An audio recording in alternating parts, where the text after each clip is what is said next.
আর এইটুকু আছে। হ্যাঁ ওকে ফাইন ওকে হ্যাঁ হ্যাঁ বলেন এই যে নম্বর বলেন কি कर रहे हैं ঠিক আছে ওই স্যার ওই দিকে আছে আদি তো ভাগ ভাগ ভাগ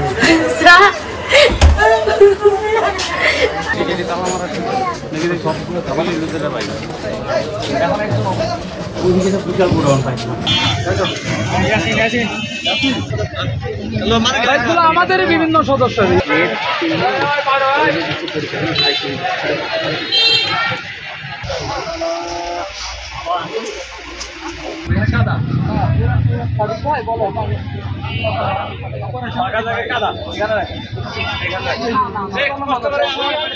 আমরা আজকে ঠিক 12:30টার সময় আমাদের রানার সিটির অপোজিটে কলোনিতে আমরা অভিযান করি। ইতিমধ্যে আপনারা জানেন যে আমরা 166 বোতল অর্থাৎ 166 লিটার কেরু, এছাড়াও 30 লিটার আমরা বাংলা মদ ছাড়াও আমরা আসলে বিপুল পরিমাণ গাঁজা আমরা অনুমান করছি আনুমানিক 20 কেজির মতো গাঁজা হবে এটুকু অনুমান করছি। এখন যেহেতু আসলে পরিমাপ করা সম্ভব হয়নি। ওয়ালটন এখন দেশের সীমানা পেরিয়ে পৌঁছে গিয়েছে 50টিরও বেশি দেশে। ওয়ালটন ঘরে ঘরে বিশ্বজুড়ে। কিন্তু আপনারা ইতিমধ্যে তার ছবি নিয়েছেন, ভিডিও নিয়েছেন, এটি আমরা এখনকার মতো আমাদের যে অভিযান ফলাফল আসলে জানেন এটি একটি মাদকের একটি হাব এবং এখান থেকে আসলে বগুড়ার শহরের বিভিন্ন জায়গায় আসলে সরবরাহ করা হয়।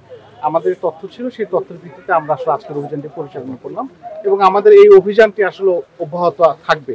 আর একই বিষয়ে আসলে মাদক শুধু আসলে আইন শৃঙ্খলা রক্ষাকারী বাহিনী একা আসলে মাদক নিয়ন্ত্রণ করতে পারবে না, একই সাথে সাথে জনসচেতনতাও দরকার।